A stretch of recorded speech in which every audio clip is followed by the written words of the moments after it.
of the central dogma of biology. Today we're going to talk at you about how central dogma can be compared to Taylor Swift. So sit back, relax, and let us convert you to Swiftyism. The central dogma of biology is DNA to RNA to proteins. Like the music industry, is Taylor to albums to songs. DNA is made up of genes, which code for one protein. Taylor puts words together, which make songs. DNA is set up in a double helix, that is through its nitrogenous bases: guanine, adenine, thymine, cytosine. GTCA, it's just a little bit of GTCA.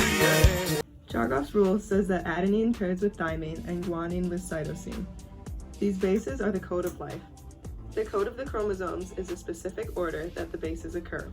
This is like how Taylor uses her musical knowledge as the foundation of her success. Her success works for her because of her music, which is because of her talent. This codes for her success. This starts with how she decides how she's going to create music. Transcription takes DNA and turns it into RNA.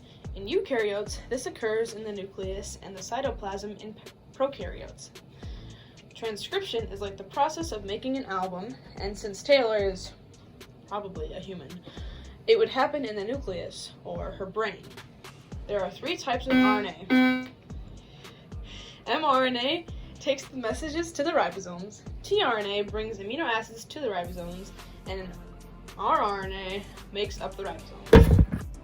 Now let's pretend that mRNA is a melody and tRNA is lyrics. During transcription, DNA codes for a strand of mRNA with the help of RNA polymerase. This is like Taylor having a melody in mind and writing words to it. Transcription factors regulate the rate at which the DNA codes to the proteins, like Jack Antonoff helps Taylor write songs. This all happens in the promoter region, or the studio.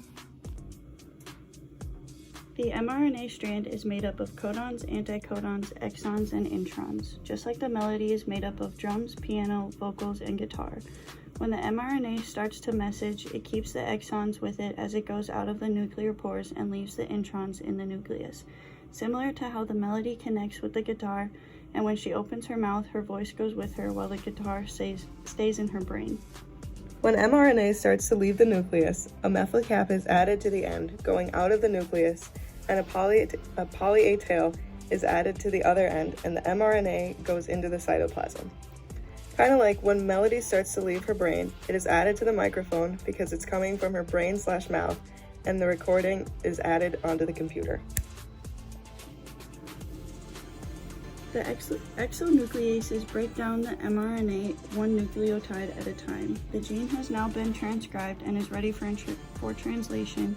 Translation's job is to script for RNA to turn into proteins. Also, like the song-making software breaks down the melody, the words are now made into the album and are ready to be released. Releasing the music is making sure the album has songs and in the right way. First, the nucleotide sequence of mRNA needs the codons to turn into the amino acid sequence of polypeptides. The codons are made up of amino acids that are made from the codons and anticodons of mRNA nucleotides. These codons will help translate the mRNA and amino acids into proteins. Just like how the first step is making sure a melody has drums to make the songs, which make the track lists, the drums make up the songs while the piano makes the melody. These codons will help translate the mRNA and amino acids into proteins. During translation, there are 2 subunits.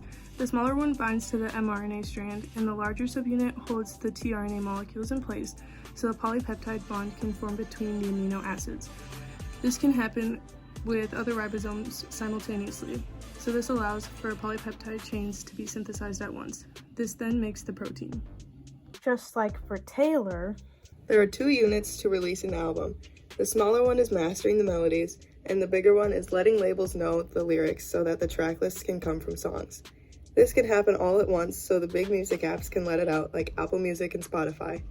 Now she's let out the songs for the fans to hear, and all is well. Thanks for listening to our podcast.